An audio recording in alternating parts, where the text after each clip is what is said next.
Dios. Ahí en el libro de Efesios, hermanos, capítulo 2. Vamos a dar lectura ahí, hermanos, alternadamente del 1 al 10. Efesios capítulo 2, del 1 al 10. Vamos dando lectura alternadamente ahí. Yo leo el primero, usted es el segundo y concluimos ahí en el número 10 para dar principio en esta mañana. Gloria a Dios. ¿Veamos? Amén. Dice Efesios 2:1. Y él os dio vida a vosotros cuando estábamos muertos en vuestros delitos y pecados.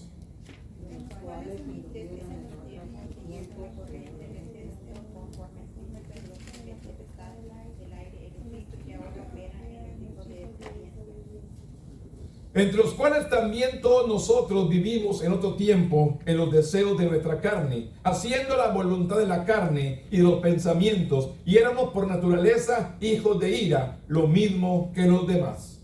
Pero Dios, que es rico en misericordia, por su gran amor, porque nos amó. Aún estando nosotros muertos en pecado, nos dio vida juntamente con Cristo. Por gracia sois salvos. Juntamente con él nos resucitó y asimismo nos hizo sentar en los lugares celestiales con Cristo Jesús. Para mostrar en los siglos venideros la abundante riqueza de su gracia en su bondad para con nosotros en Cristo Jesús.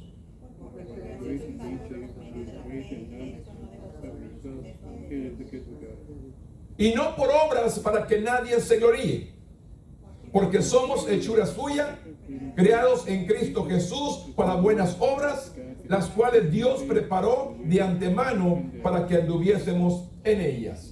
Bendito Dios, en este momento, Padre, venimos delante de tu presencia. Primeramente, Dios, honrándote a ti, glorificándote a ti, Señor, dándote a ti la gloria, la honra y la alabanza. En este momento, Señor, vamos a compartir esta clase. Espíritu Santo, toma control de mi boca, de mi lengua, que yo venga a hablar palabra conforme a tu voluntad y no conforme a la mía. En este momento, Dios, yo me pongo en tus manos y que tu Espíritu Santo venga y administre en el nombre poderoso de tu Hijo amado, que es Cristo Jesús, Señor nuestro. Amén. Tome asiento, hermanos, en esta mañana. La lección o el tema, hermanos, en esta mañana es nueva vida en Cristo. Es el tema en esta mañana, nueva vida en Cristo. Es algo importante, hermano, que tenemos que entender. Cuando uno conoce o recibe al Señor, nuestra vida debe ser transformada y debe de cambiar. No podemos ser los mismos que antes éramos. Tiene que haber realmente una transformación en nosotros. Es el tema en esta mañana, nueva vida en Cristo. El texto dice, porque por gracia sois salvos, por medio de la fe. Y esto no es de vosotros, pues es un don de Dios. ¿Qué dice? Por gracia, hermanos, sois salvos. Solamente por la gracia de nuestro Dios sois salvos. Por medio de la fe. Por eso es importante que entendamos, hermanos. La Biblia nos enseña que a cada uno de nosotros Dios ha puesto una medida de fe. Todos hay fe en nosotros. Pero el problema es que no sabemos usar esa fe. No sabemos cómo trabajar o poner por obra la fe que está en nosotros. Ahí está. Porque la Biblia nos dice que Dios ha puesto una medida de fe a cada uno. Así que la fe está en nosotros. Yo he escuchado a mucha gente que dice, hermano, ore por mí para que Dios me aumente la fe. No necesita. Dios nos ha capacitado con suficiente fe para que usted y yo seamos salvos. La Biblia dice que si tuvieras fe como un grano de mostaza, le podías decir a este monte, quítate, échate a la mar y será hecho. Una pequeñita, como un granito de mostaza, es lo que necesitamos. Pero Dios dice que nos ha puesto cada uno una medida de fe. Aquí si nos dice, por gracia sois salvos, por medio de la fe. Y esto no es de vosotros, pues es un don de Dios. La verdad central que encierra todo este mensaje en esta mañana dice, la salvación por gracia une a todos los creyentes en Cristo. Recuerda, en el Antiguo Testamento, hermano, los pueblos de Israel, ellos pensaban que la salvación era solamente para ellos, que Jesús solamente vino para ellos, cuando la salvación vino para toda la humanidad. Por eso dice, la salvación por gracia une a todos los creyentes en Cristo. Recuerde la palabra que le dijo Abraham, que en él serían benditas todas las naciones de la tierra. Así que, hermanos, la bendición y el privilegio de tener una nueva vida en Cristo depende de nosotros. ¿De qué decisión tomemos? ¿Cuál sea nuestro paso a seguir? El versículo de Efesios que dice salvo por gracia, que nos dice ahí Efesios 2, en lo cual dice, anduviste en otro tiempo siguiendo las corrientes de este mundo. Así andábamos, siguiendo las corrientes, hermanos. La gente quiere hacer lo que todos hacen. La gente quiere hacer, si aquel lo hizo, yo también lo quiero hacer. Si aquel lo hizo, yo también quiero. Y Dios nos dice que no andemos conforme las corrientes de este mundo. Que no andemos como todos andan. Dios por eso nos ha llamado, nos ha escogido con un propósito. No importa cuán impactante el testimonio de una persona. La vida de todos cambia cuando ponemos nuestra fe en el Señor. En la última lección cubríamos que Dios predestinó un plan para redimir a la humanidad. Y es cierto, envió a su Hijo a morir en la cruz para perdón de pecados suyos y perdón de pecados míos, enviando a Jesús como sacrificio por los pecados. En esta lección veremos cómo opera ese plan para cada ser humano. El pueblo judío siempre sintió que tenía una relación exclusiva con Dios, que era solamente para ellos la salvación. Pablo explicó que esta forma de pensar no era cierta. El deseo de Dios es que todas las personas que se alineen con su plan y sean parte de su familia.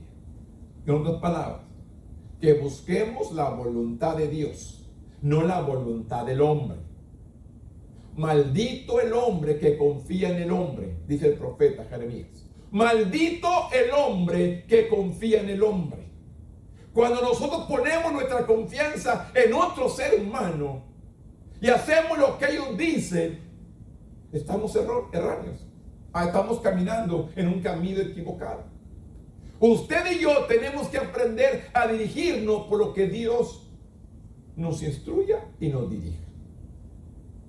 ¿Cuántas personas tratan, hermanos, de impactar a otros, de hacerlos cambiar, cuando la palabra nos enseña que usted y yo tenemos que ser únicos? Que no andemos como andan todos, que no hagamos lo que hacen todos, sino que usted y yo corramos conforme el propósito por la cual Dios nos llama. Nosotros también dejemos de todos nuestros prejuicios para ser una parte funcional de la familia de Dios. La lección de hoy nos ayudará a hacerla de manera más efectiva. Es lo que nos dice Efesios 2. Dice, y Él dio vida a vosotros cuando estábamos muertos en vuestros delitos y pecados. Esto es lo que el apóstol Pablo quiere enseñarnos claramente, que Él vino a darnos vida. Él vino a darnos vida cuando estábamos muertos en vuestros delitos y pecados. ¿Qué es lo que es pecado, hermanos? Simplemente lo que es pecado es todo lo que me separa a mí de Dios. Todo lo que impide que yo tenga una relación con Dios, eso es pecado. Todo lo que me impida, hermanos. La Biblia dice buscar primeramente el reino de Dios y su justicia, y todo lo demás va a ser añadido. Vendrán muchas cosas a nuestra vida, pero yo tengo que buscar primeramente a Dios en todo lo que hago, en todo lo que emprenda, en todo lo que yo ponga por obra enfrente. Tengo que poner a Dios en primer lugar, para que las cosas salgan bien y para que Él se venga a glorificar. Es la única manera. Por eso dice, y Él dio vida a vosotros cuando estábamos muertos en vuestros delitos y pecados, en la cual anduviste, dice, en otro tiempo, siguiendo las corrientes del mundo, conforme al príncipe de la potestad del aire, el espíritu que ahora opera en los hijos de desobediencia, entre los cuales también todos nosotros vivimos en otro tiempo en los deseos de nuestra carne, haciendo la voluntad de la carne y de los pensamientos, y éramos por naturaleza hijos de ira, lo mismo que los demás. Así vivíamos. Por eso el tema es una nueva vida en Cristo. ¿De qué manera usted y yo podemos vivir esa nueva vida en Cristo? Dice el apóstol Pablo, hablando a aquel escritor, la mayoría de las personas que no han aceptado a Cristo probablemente no se identifican como seguidores del diablo. Quiero que escuche esto y que quede claro, y no quiero asustarlos. La mayoría de las personas que no han aceptado a Cristo probablemente no se identifican como seguidor del diablo. Sin embargo, dice, ciertamente están siguiendo sus caminos. Todo aquel que, y tú, todos somos hijos de Dios, dice por ahí.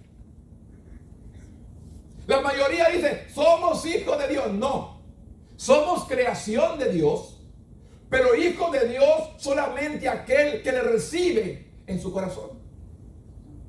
Jesús les dijo claramente, a los suyos vino, mas los suyos no le recibieron. Mas a todos los que le recibieron, a los que creen en su nombre, les dio potestad de ser hechos hijos de Dios. Pues les digo, un seguidor de Cristo tiene que aceptar a Jesús en su corazón como su Salvador. Si no, es seguidor del diablo. Aunque digas, yo no sigo al diablo. La Biblia me dice, si no tienes a Cristo en tu corazón, eres seguidor. Aquí nomás hay dos caminos, Dios y el enemigo. Vida eterna, muerte eterna. Es todo lo que hay. No hay medio, no hay intermedio. O somos o no somos. Es lo que nos enseña el apóstol Pablo en esta lección. Sin embargo, dice, ciertamente están siguiendo sus caminos. Los seguidores del diablo viven en rebelión contra Dios. ¿Qué es el rebelde contra Dios? Persigue sus deseos carnales, lo que la carne quiere. ¿Qué es lo que la carne quiere, hermano? Mire, ¿por qué no hay tan poquitos aquí en esta mañana? La carne, ¿qué pasó? ¿Cómo nos convenció la carne en esta mañana? Estás cansado, trabajas toda la semana y es el único día de descanso. Quédate en la casa a dormir. El domingo duerme, descansa. Es lo que hace la carne. Esta carne es lo que pide: descanso, dormir, pasearte, comer. Es lo que pide la carne. Pero mi espíritu, ¿qué gime? Mi espíritu gime, pide lo de Dios. Pero ¿qué pasa? Como nunca lo alimento, está débil. La carne está fuerte porque le damos hasta 3, 4, hasta 5 comidas diarias, hermano. Le alimentamos bien. Pero el espíritu, hermano, ¿cómo está? Débil, desnutrido. ¿Por qué? Porque no lo alimento, no le doy de comer al espíritu. Por eso dice, persiguen sus deseos carnales independientemente de las consecuencias futuras. Incluso el apóstol Pablo en un momento pensó que estaba viviendo una vida recta. Antes de que el apóstol Pablo conociera a Jesús, él pensaba que estaba viviendo una vida recta. Perseguir a los cristianos, perseguir a la iglesia, él pensaba que estaba haciendo lo recto. Por eso dice, pero en realidad tenía una mente orgullosa y confiaba en la ley para la salvación. Y no es por ley, es por gracia. Creía que era hijo de Dios, pero en realidad era hijo del diablo o de ira. Cuando tuvo un encuentro transformador con el Hijo de Dios, viviente de Dios, se convirtió en el seguidor de Dios que pensaba que ya era. Pensaba que era un hijo de Dios, pero sin embargo perseguía a la iglesia, perseguía a los cristianos. Pero cuando Dios viene y se le revela a él y le dice, Saulo, Saulo, ¿por qué me persigues? Se asustó. No sabía a quién le había hablado. Se quedó sorprendido. Pero tuvo un encuentro con Jesús personalmente. Él personalmente. Que dice, todo el que no se ha sometido a Dios mediante la fe en Jesús es enemigo de Dios. Escúcheme. Todo aquel que no se ha sometido mediante la fe a Jesús es enemigo de Dios. No es que Dios elija ser un enemigo, sino que elección de la persona que rechaza el don de la salvación que puede recibir gratuitamente. Quienes se niegan a aceptar el regalo de Dios están espiritualmente muertos y merecen recibir la ira de Dios antes de aceptar a Jesús. Todos estamos entre los enemigos de Dios cuando no hemos aceptado a Cristo. Somos enemigos de Dios y seguidores del diablo, porque hacemos lo que nuestra carne quiere, no lo que mi espíritu quiere, sino lo que la carne quiere. Estamos muertos, como dice los primeros capítulos, y Él les dio vida a vosotros cuando estábamos muertos en vuestros delitos y pecados, en los cuales anduvimos en otro tiempo siguiendo las corrientes de este mundo. Así vivíamos nosotros en un tiempo. Así vivió el apóstol Pablo. Así vivió mucha gente antes de conocer a Cristo, viviendo conforme las corrientes de este mundo, conforme al príncipe y la potestad de los aires, porque es lo que hay. En los aires hay puros espíritus malos. ¿Por qué cree que a veces usted ora y no es ferviente? Ay, Señor, necesito esto, y se olvida? Los espíritus malos en el aire le aplastan su necesidad y no llegan ante la presencia de Dios, porque no estamos buscando a Dios como debe. Dice que Daniel oraba 21 días fervientemente, pidiendo una respuesta a su petición. ¿Y qué es lo que pasa, hermanos?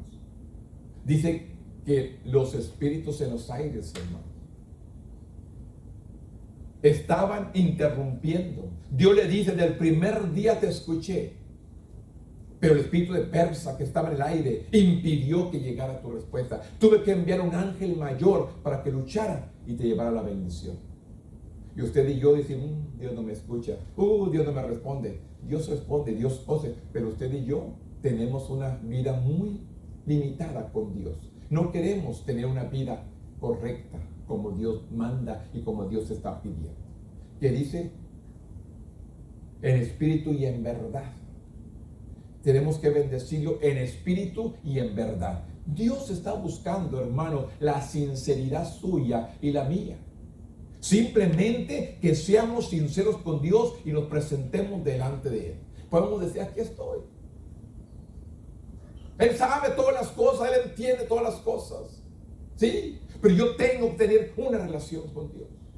Yo tengo que recibir a Cristo, porque estaba muerto en mis delitos y pecados, pero Dios me ha dado vida juntamente con Él. El versículo 4 dice la palabra, pero Dios, que es rico en misericordia por su gran amor con que nos amó, aún estando nosotros muertos en pecados, nos dio vida juntamente con Cristo. Dice, por gracia sois salvos. Juntamente con Él lo resucitó y asimismo nos hizo sentar en lugares celestiales con Cristo Jesús, para mostrar a los siglos venideros la abundancia, riqueza de su gloria, de su gracia, en su bondad para con nosotros en Cristo Jesús. Porque por gracia sois salvos por medio de la fe, y esto no es de vosotros, pues es un don de Dios. Ahora vivimos en Cristo porque hemos sido transformados. Dios ofrece misericordia a aquellos que van camino al juicio de Dios. Pero la misericordia no niega la ofensa, sino que elige retener las justas consecuencias de esa ofensa. Claramente nos dice que la paga del pecado, ¿qué es? Es muerte. La Biblia me dice que la paga del pecado es muerte. Aquí en la tierra que desobedece o comete algo incorrecto, tiene que pagar un precio. Tiene que pagar cárcel. Tiene que pagar un precio. Y aquí me enseña, la misericordia de Dios se basa en su amor por nosotros. Se necesitaba un sacrificio para expiar los pecados de la humanidad. Jesús, el Hijo de Dios, fue el único sacrificio adecuado. Estas buenas nuevas del Evangelio no se limitan a la próxima vida. El momento de salvación es hoy, hermano. Mientras tú y yo tengamos vida, tenemos la oportunidad de decir a Jesús: perdona mis pecados, entra en mi vida, ven a ser el Señor de mi vida. ¿Cuándo? Cuando usted y yo decidimos. La misericordia de Dios se basa en su amor por nosotros, hermano. Se necesita un sacrificio, y eso lo hizo Jesús para expiar los pecados de la humanidad. Las buenas nuevas del Evangelio, hermano, tampoco se limitan a la próxima vida. Cuando cumplió su tiempo en este mundo, Jesús ascendió a la diestra del Padre. ¿Qué les dijo a sus discípulos? Así como me ven ir, así volveré. Y es lo que estamos esperando nosotros como iglesia, que Él regrese. Y estamos más cerca que nunca. Que Él venga y levante a su iglesia. Dice: así como me ven ir, así regresaré. Así como lo vieron ascender a las nubes, así las nubes regresarán. Usted me dirá: ¿cuántos años estarán diciendo? No importa, hermano. La Biblia dice que Noé predicó como 120 años. La gente no creyó que venía un diluvio, pero sin embargo llegó, lo destruyó a todos. Yo le estoy diciendo que la Biblia me dice de que Él viene por una iglesia limpia, pura. Una iglesia que haya aceptado a Jesús como su Salvador. Una iglesia que le haya pedido perdón a Dios. Él viene por una iglesia, yo le puedo decir ahorita, y puede dar generaciones más a pedir, pero Cristo va a venir. La palabra se cumple. La Biblia me dice que el cielo y la tierra pasan, pero mi palabra no pasa. Mire, para que me entienda más claro. A veces, o cada domingo, que enseñamos una lección, hay personas que me dicen: me lo estaba echando todo a mí.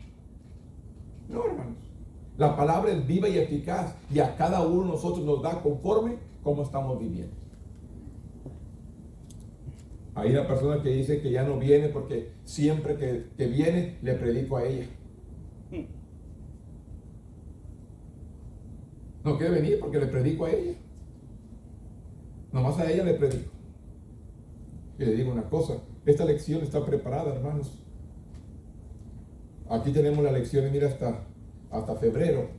Y en febrero, domingo, voy a esa lección, y ese día me va a decir: ¿la preparó para mí? No, ya está preparada. Dios conoce el corazón, Dios conoce nuestra vida. Amen. Él conoce cómo estamos viviendo. Y esta palabra, hermano, dice que quebranta, así como la piedra, hermano. ¿Qué es lo que pasa? Ponga una roca, hermano, una piedra grande, una piedra, y póngalo en una gotera. Que esté una gota de agua cayendo a continuo. Yo le garantizo que va a ser un agujero. Una gota de agua en una roca que esté a continuo, la va a desbaratar. Va a ser un agujero. Así es la palabra, hermanos, en nuestros corazones.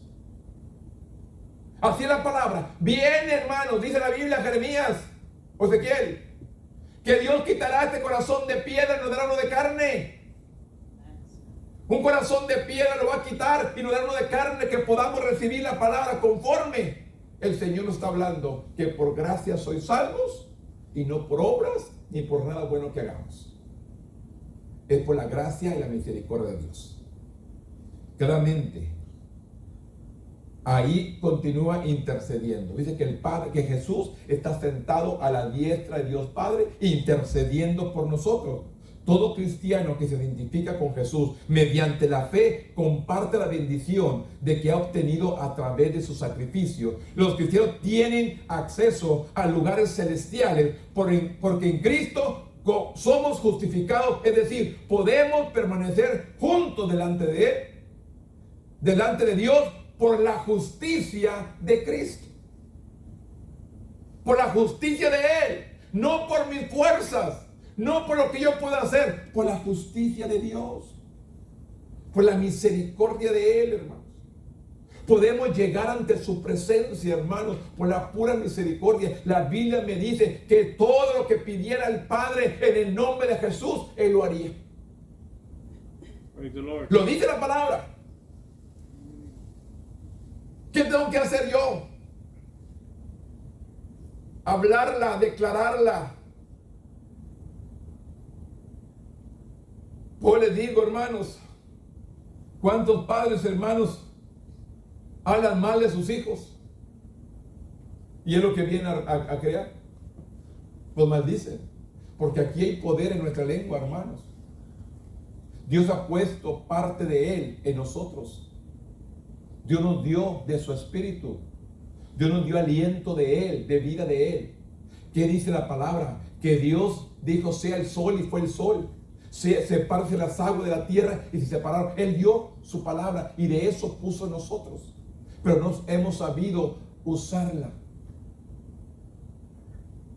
Tan sencillo, hermanos, que hay un poder tan fuerte en nuestra mente que no sabemos cómo usarlo. ¿Cómo hacemos, hermanos? La mente tan fuerte que nos ha puesto, pero no hemos sabido usarla. Usamos algo bien mínimo, bien pequeño, porque no hemos aprendido a usar la capacidad que Dios nos ha dado. La salvación, dice, es un regalo para todo aquel que cree en Jesús. La salvación es un regalo. Por esta fe es más que un mero asentimiento mental. La fe es la firme convicción de que Jesús es el Hijo de Dios. Hay una seguridad en nosotros, hermano, de que Jesús es el Hijo de Dios, de que Jesús pagó el precio por nuestros pecados, de que Jesús pagó el precio por nuestra sanidad, de que Jesús pagó el precio por nuestros dolores. Amen. Praise the Lord. Tiene que haber una seguridad en nosotros, hermano. A veces confiamos más en el hombre, en el médico, o en el abogado, o en otras personas, menos en Dios. Cuando tenemos que poner nuestra confianza en el autor y consumador de nuestra fe, que es Cristo Jesús. Que le dice, la salvación es un regalo para todo aquel que cree en Jesús. Pero esta fe es más que un mero asentimiento mental. La fe es la firme convicción. La palabra convicción, convencido de que Jesús es el Hijo de Dios. Y que su muerte y su resurrección nos ha hecho justos ante Dios. Por la muerte y la resurrección de Cristo nos ha hecho justos ante el Padre. Por medio de Jesús. Obediencia a Él. Entonces es la respuesta adecuada a tal fe. La obediencia a Dios. Usted puede ver, hermano, cuántos personajes en la palabra, hermano, desobedecieron y hubo consecuencias. Hubo consecuencias. ¿Cuántos hombres de Dios, hermano, desobedecieron y pagaron por sus malas decisiones? Así que, hermanos, usted y yo tenemos que aprender a sujetarnos a Dios. Es algo, hermanos, que solamente teniendo una relación con Dios podamos entender qué es lo que Dios quiere para nosotros. Aprender a tener una relación con Dios, hermano. Es lo que importa, tener una buena relación con Dios. ¿Qué es lo que buscamos, hermanos? Aquel que tiene una relación con Dios desea estar en la misma presencia de Dios. ¿Para qué queremos este lugar, hermanos? Si no viene nadie. Para congregarnos. La Biblia nos dice claramente, no dejemos de congregarnos como algunos tienen por costumbre. Es lo que dice el libro de Hebreos. Y si no, pues se la mochamos y se la quitamos, si no le gusta. Pero es lo que dice la palabra. No dejemos de congregarnos como algunos tienen por costumbre. Se acostumbran a no venir. No vengo y no pasa nada. No vengo otra vez y no pasa nada. No.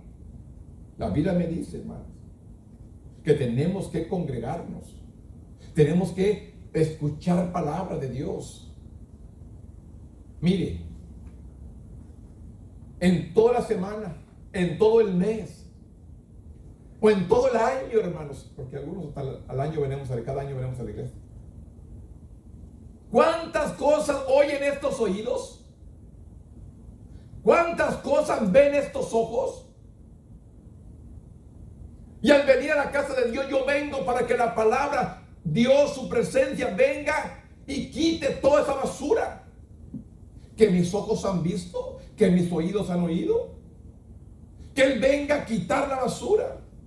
¿A qué venimos? A purificarnos. ¿A qué va el enfermo al hospital? Para ser curado. ¿A poco los sanos van al hospital? Encerrarse ahí en el hospital, ¿verdad que no? ¿Quién va al hospital? El enfermo. ¿Quién va al enfermo? Al médico. ¿Por qué van? Porque están enfermos.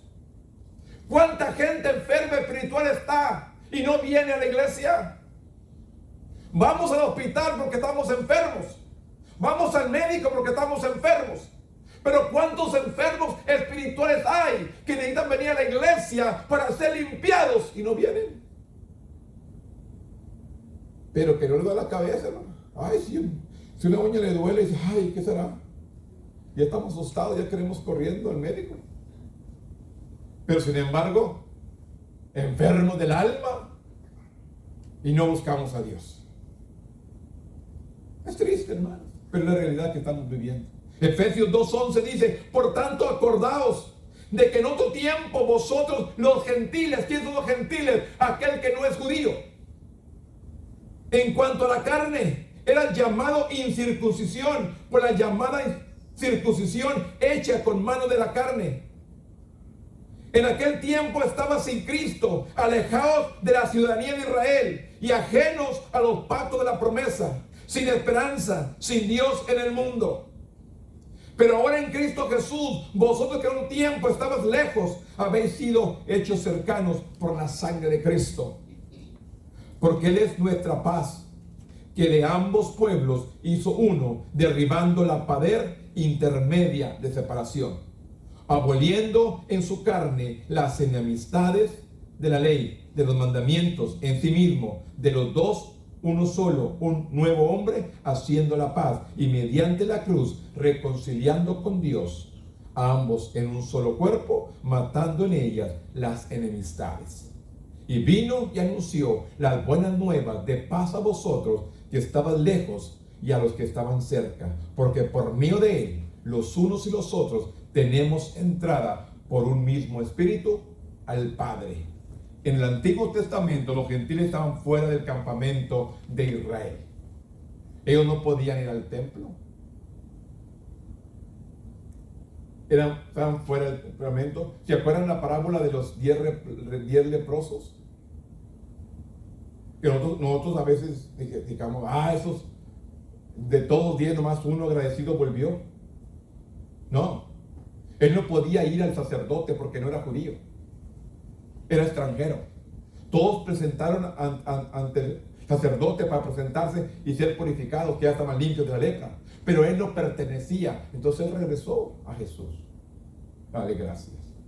Él no podía presentarse con el sacerdote porque no era judío. Él no podía entrar ahí. El sacerdote no podía hacer nada por él, estaba conforme a la ley.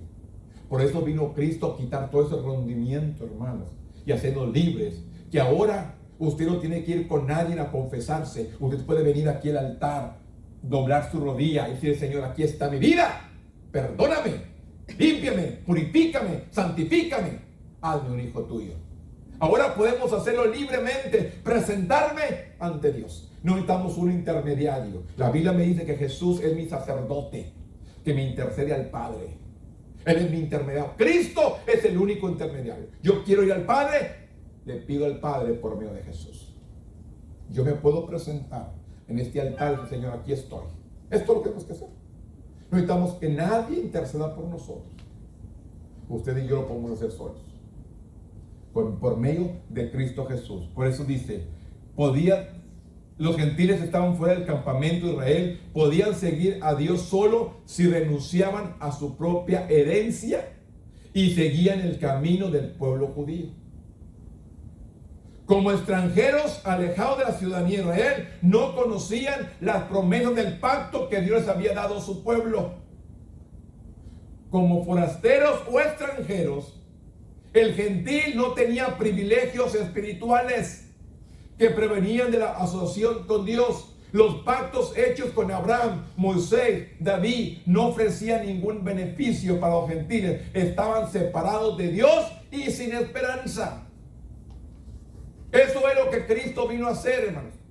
A formar una sola persona, aboliendo en su carne las enemistades de la ley y de los mandamientos, expresados en ordenanzas, para creer en sí mismo, de los dos, uno solo, un nuevo hombre, haciendo la paz. Eso es lo que vino a hacer Cristo.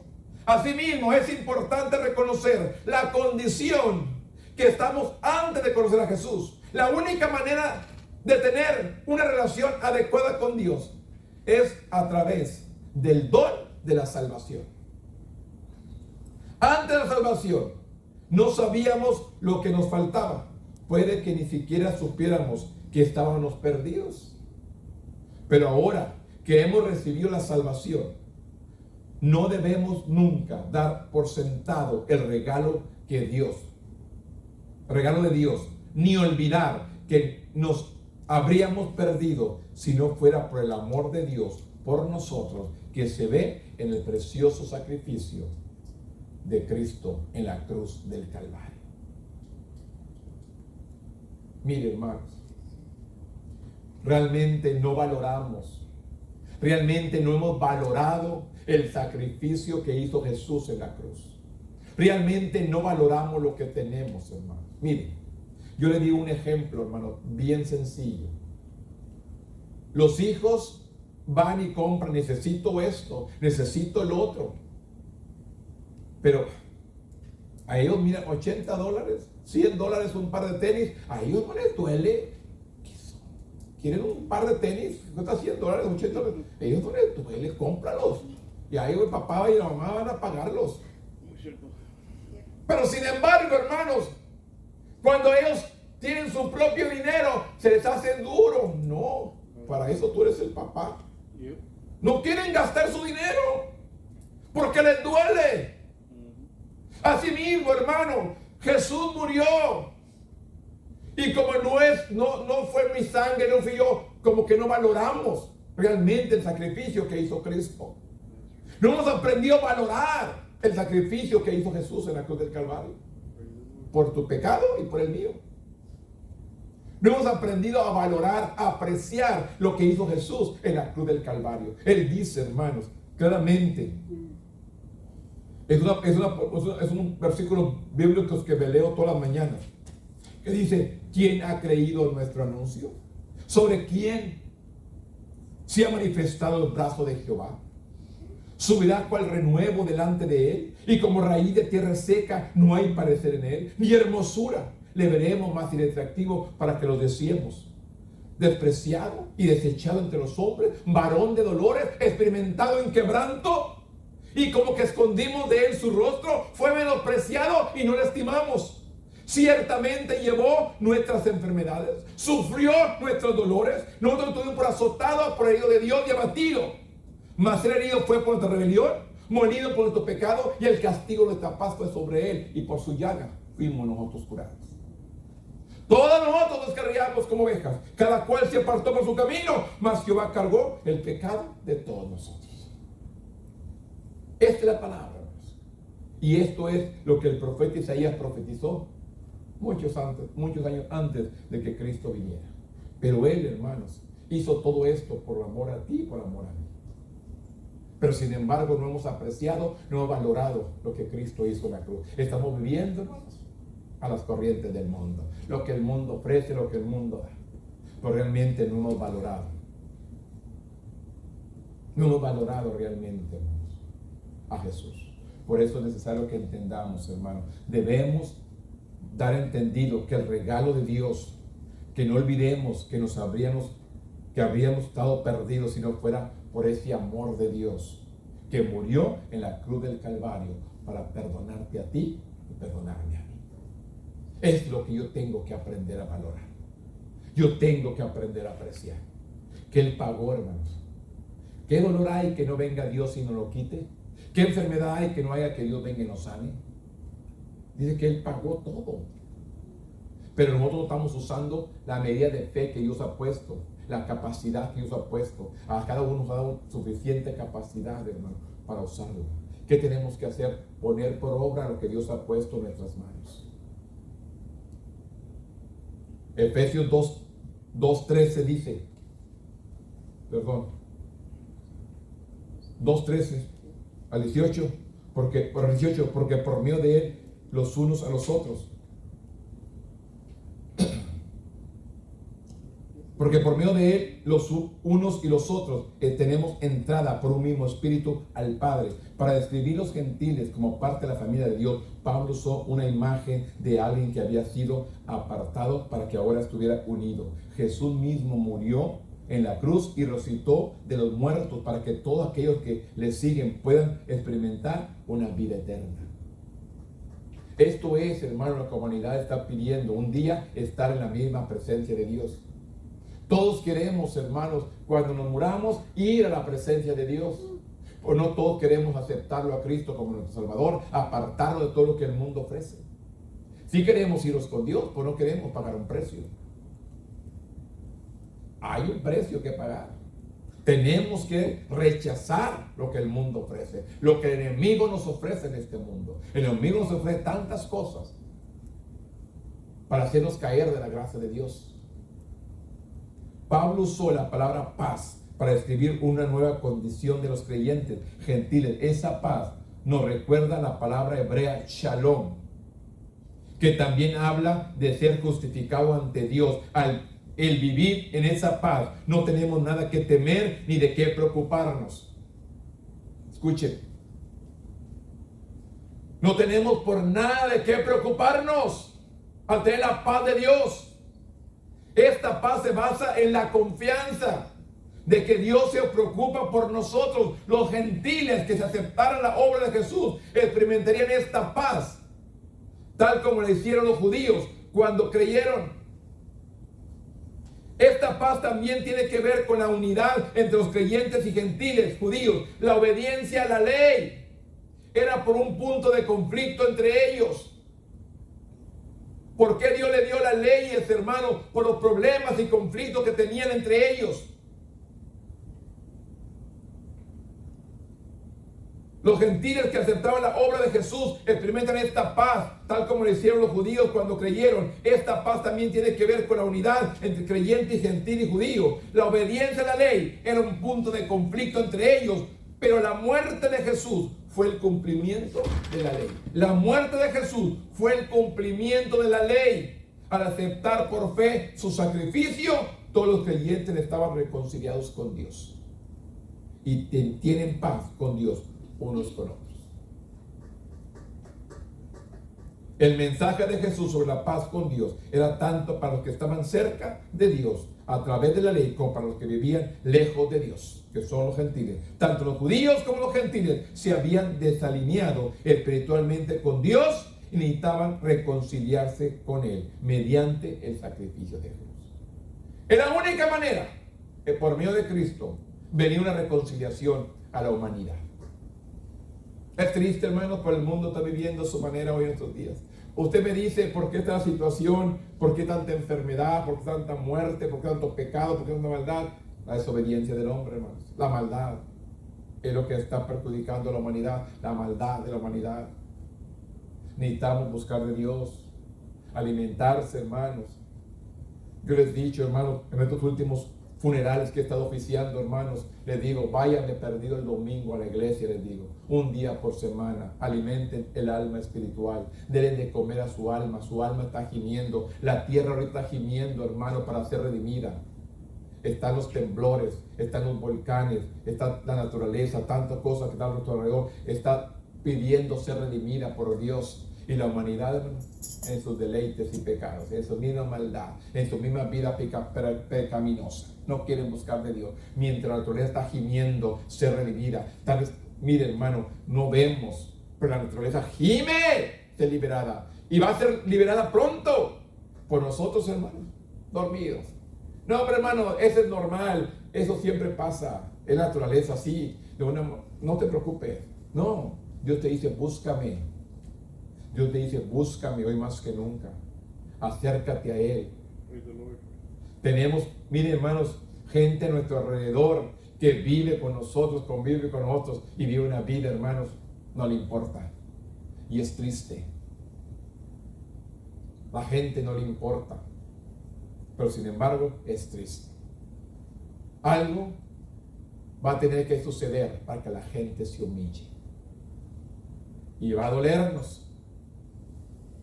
Pero es la única manera. Si usted lee toda la historia de Israel, hermanos, tuvo que venir juicio para que el pueblo se humillara. Y es lo que la gente hoy está pidiendo. No está pidiendo, sino que es lo que va a venir a la gente. Juicio para que la gente busque de Dios. Es triste, hermanos, pero es lo que va a venir. Juicio a la tierra. Destrucción, muerte. ¿Para qué? Para que la gente lo busque. Usted mire, hermano, cuánta gente se ha ido en estos últimos meses. ¿Y la gente busca de Dios? No se interesa. Necesitamos buscar de Dios. Dios sigue buscando a todo aquel que quiera ser salvo. Por gracia sois salvos, pues es don de Dios. Es por su gracia, por su misericordia. No es por nuestras fuerzas, no por buenos que seamos. Es por la pura gracia y favor de nuestro Dios, ofreciéndonos la salvación. Pero nosotros como seres humanos no hemos querido aceptar la salvación. Dios sigue tocando corazones, Dios sigue tocando vidas. Necesitamos buscar la presencia de nuestro Dios. Miren, hermanos. El versículo 19 y 20 dice la palabra.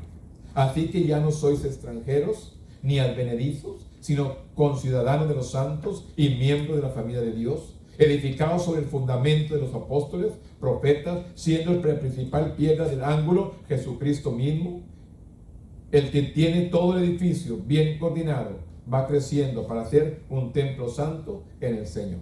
Los creyentes gentiles ya no eran extraños, tenían plena ciudadanía en el reino de Dios, al igual que los judíos redimidos. Los gentiles podían contarse como miembros de la familia de Dios, cambiando su metáfora de un hogar a una casa física. Pablo se centró en los cimientos de la casa, compuesta por los apóstoles, los profetas y Jesús. Pablo no estaba igualando los líderes de la iglesia con Jesús, porque Jesús es la piedra angular. Es lo que dice el apóstol Pablo, por la cual se edifica la iglesia. Esta piedra se utiliza en la construcción para guiar como se construye el resto del edificio. Jesús es la roca. Jesús es la roca angular que dice el apóstol Pablo. Más adelante en Efesios, Pablo le dice a sus lectores que Dios usa a los apóstoles, usa a los profetas, junto con los evangelistas, pastores y maestros. ¿Para qué? Para edificación de la iglesia.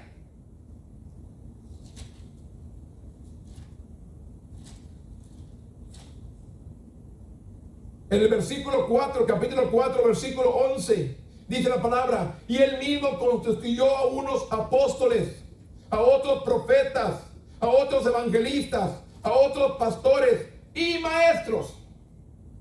¿Para qué? A fin de perfeccionar a los santos para la obra del ministerio, para la edificación de la iglesia de Cristo.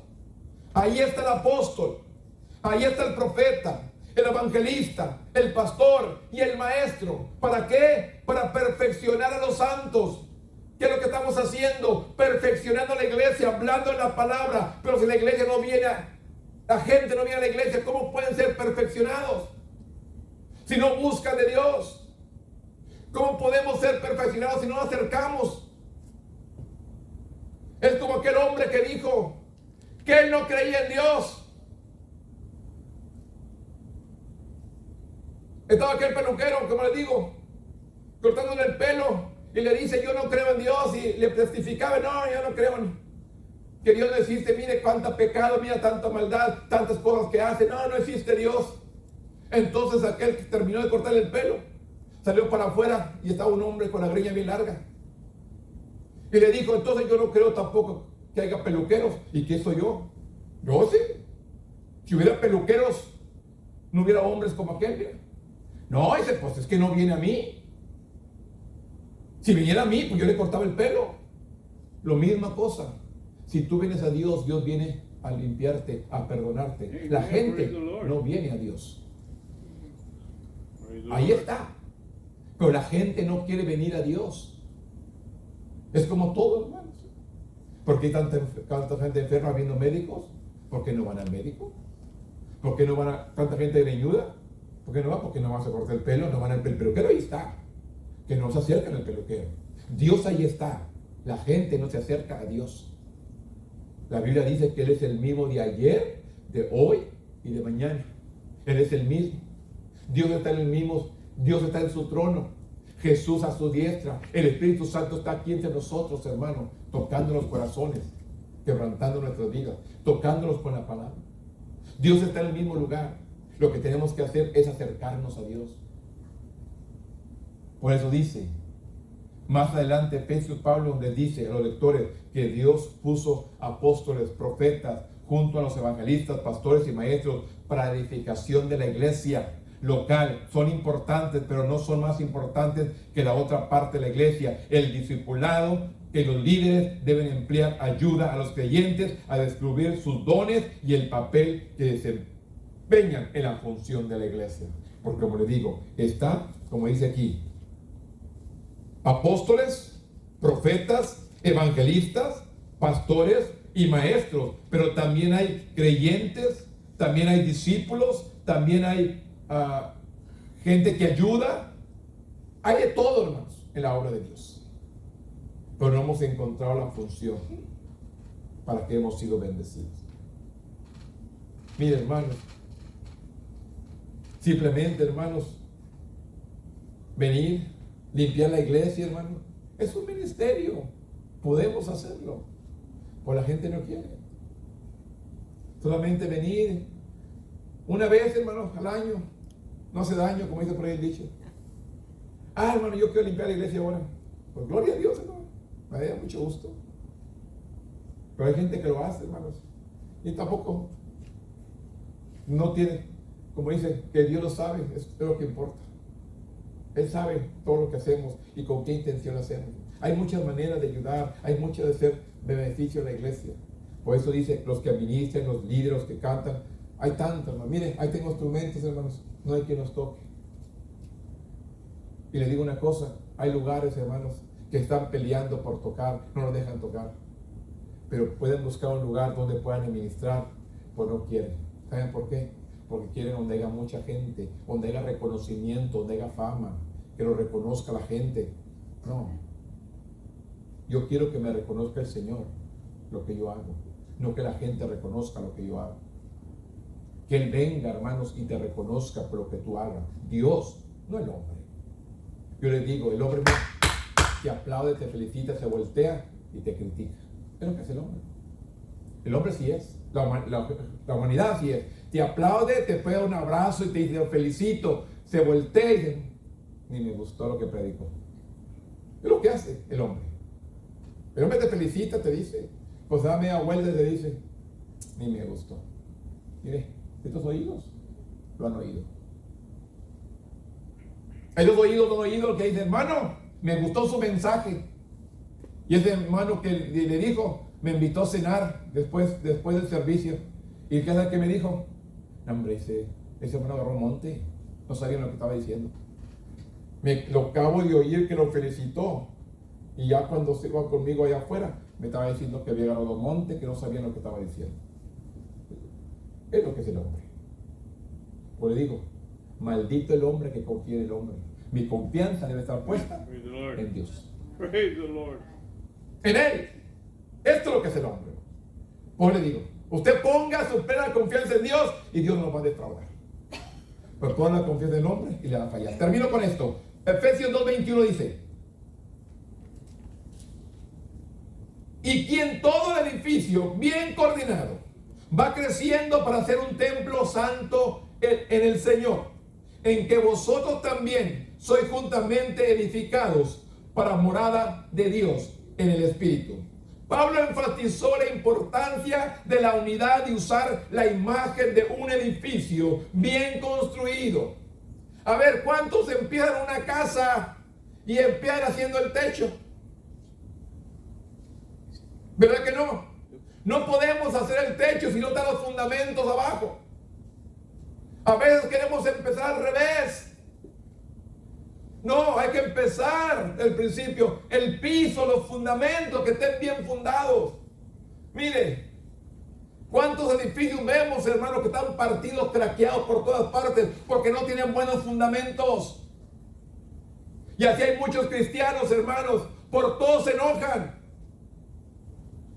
por todos se entristecen, porque no hay fundamentos firmes. Cuando hay un fundamento firme, no hay quebraduras en las paredes. Cuando está todo firme abajo, las paredes permanecen firmes. Y así hay muchos creyentes hoy en nuestros días, hermanos. No hemos tenido un fundamento, no me he firmado plenamente, y por cualquier cosa me enojo, me siento, me entristezco, porque no tengo un fundamento. La Biblia me dice, Pablo enfatizó en la importancia de la unidad y usar la imagen de un edificio bien construido, que está unido, coordinado, en lugar de estar dividido. Luego declaró que Dios deseaba habitar en la iglesia unificada, unida.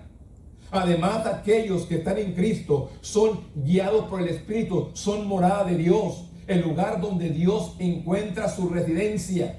El santo templo ya no es una estructura externa en lo que los sacerdotes daban entrada para encontrarse con Dios, sino que ahora el Espíritu Santo habita en el cristiano.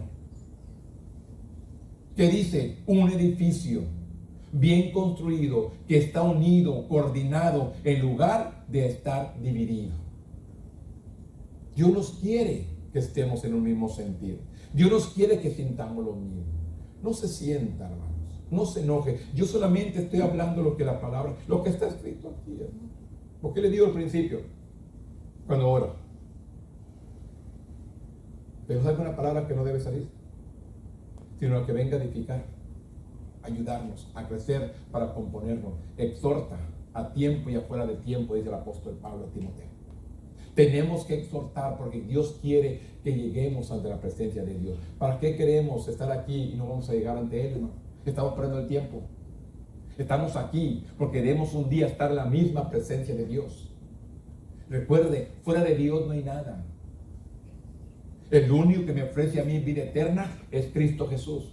Donde yo estoy, vosotros también estarán. Voy pues a no digo voy pues a preparar el lugar. Ya está preparado el lugar. En la casa de mi Padre muchas moradas hay. Ya están listas.